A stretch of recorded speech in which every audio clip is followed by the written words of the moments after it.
लोकसभा चुनाव के बाद विधानसभा चुनाव की तैयारियां चल रही हैं। सभी राजनीतिक पार्टियां अपना वर्चस्व बनाने के लिए युद्ध स्तर पर जुट गई हैं। इनमें बिहार भी पीछे नहीं है। ऐसे में क्या बिहार की सियासत में एक बार फिर से खेला होने जा रहा है?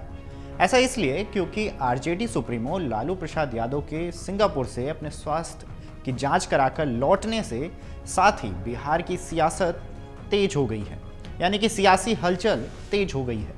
राजनीतिक विश्लेषक राज्य सूचना आयुक्त के मुद्दे पर नीतीश तेजस्वी के मुलाकात को लेकर दलील दे रहे हैं कि जब दो राजनेता मिलते हैं तो सिर्फ एजेंडे पर बात नहीं होती, न ही एक दूसरे की खैरियत पूछते हैं। सियासी बातें और राजनीतिक समीकरण को लेकर भी एक दूसरे का मन लेते हैं। इसलिए नीतीश और तेजस्वी के बीच हुई मुलाकात के सियासी मायने काफ़ी निकाले जा रहे हैं।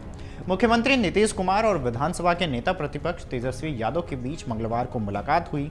अब दूसरे ही दिन लालू प्रसाद यादव ने आरजेडी के सभी विधायकों, विधान परिषदों और विधानसभा का चुनाव लड़ चुके पूर्व प्रत्याशियों की बैठक बुला ली है।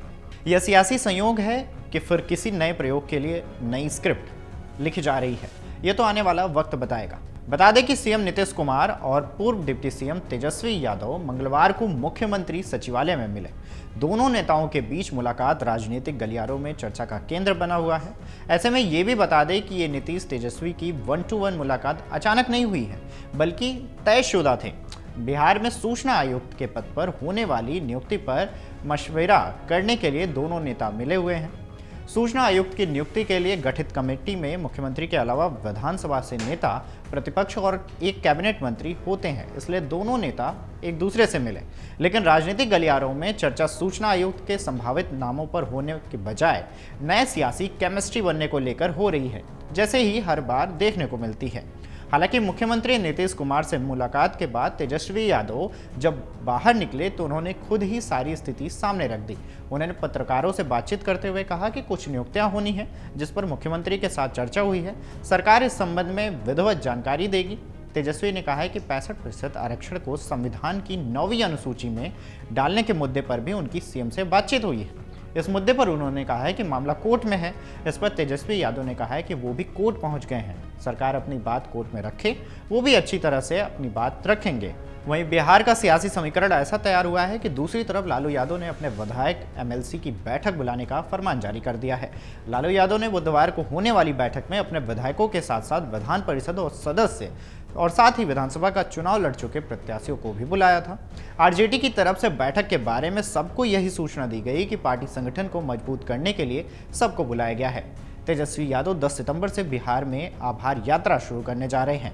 माना जा रहा है कि लालू यादव उनकी यात्रा को कामयाब बनाने के लिए अपनी रणनीति पर काम शुरू कर चुके हैं, इसलिए आरजेडी ने अपने नेताओं की बुधवार को बैठक बुलाई थी। इधर बिहार सचिवालय में नीतीश और तेजस्वी की एक तरफ मुलाकात हो रही थी तो दूसरी तरफ लालू ने अपने नेताओं की बैठक बुलाई। नीतीश और तेजस्वी के बीच हुई मुलाकात को लेकर कई कारण बताए जा रहे हैं, लेकिन इस मीटिंग में अचानक बिहार में सियासी सरगर्मी बढ़ा दी है। तेजस्वी ने बैठक का मकसद सूचना आयुक्त की नियुक्ति बता दी।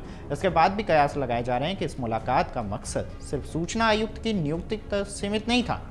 मीडिया रिपोर्ट्स की माने तो राजनीतिक जानकारों का मानना है कि राज्य की मौजूदा राजनीतिक हालात पर दोनों नेताओं के बीच चर्चा हुई होगी। बिहार में सियासी खेल के कयास इसलिए लगाए जा रहे हैं क्योंकि साल 2022 में तेजस्वी और नीतीश की ऐसी ही 1-2 मुलाकात हो चुकी थी और फिर सूबे का सियासी गेम बदल गया। उस समय भी तेजस्वी यादव ने जाति जनगणना कराने की मांग को लेकर नीतीश से मुलाकात की थी। नीतीश तेजस्वी की मांग को उचित माना था। इसके बाद दूसरी मुलाकात भी इसी सिलसिले में हुई। इस तरह नीतीश एनडीए का पाला बदलकर महागठबंधन में शामिल हुए थे। महागठबंधन की सरकार बिहार के अस्तित्व में आ गई थी। वहीं नीतीश कुमार और तेजस्वी यादव के बीच एक बार फिर से मुलाकात हुई है। नीतीश कुमार के एनडीए खेमे में जाने के बाद तेजस्वी यादव के साथ 1-to-1 मुलाकात 8 महीने बाद हुई है। हालांकि लोकसभा चुनाव के बाद पटना से दिल्ली आ रही फ्लाइट में दोनों नेताओं को एक साथ देखा गया था। आरजेडी प्रमुख लालू प्रसाद यादव सिंगापुर में स्वास्थ्य जांच कराकर लौटने के बाद एक्टिव हुए हैं। उन्होंने आते ही उनकी सियासी गतिविधियां भी तेज कर दी गई हैं। तेजस्वी यादव बिहार की यात्रा पर निकलने जा रहे हैं। इससे पहले आरजेडी ने अपने सभी विधायकों और विधान परिषदों की 4 सितंबर को पटना में बैठक बुलाई। नेताओं का पटना पहुंचने का सिलसिला भी शुरू हो गया है। ऐसे में सियासी कयास भी लगाए जा रहे हैं। बहरहाल इस पर आपकी क्या राय है, हमें कमेंट करके जरूर बताएं। अगर आप ये वीडियो YouTube पर देख रहे हैं तो हमारे चैनल को सब्सक्राइब करें और बेल आइकन को दबाना ना भूलें। अगर आप Facebook पर ये वीडियो देख रहे हैं तो हमारे पेज को लाइक करें।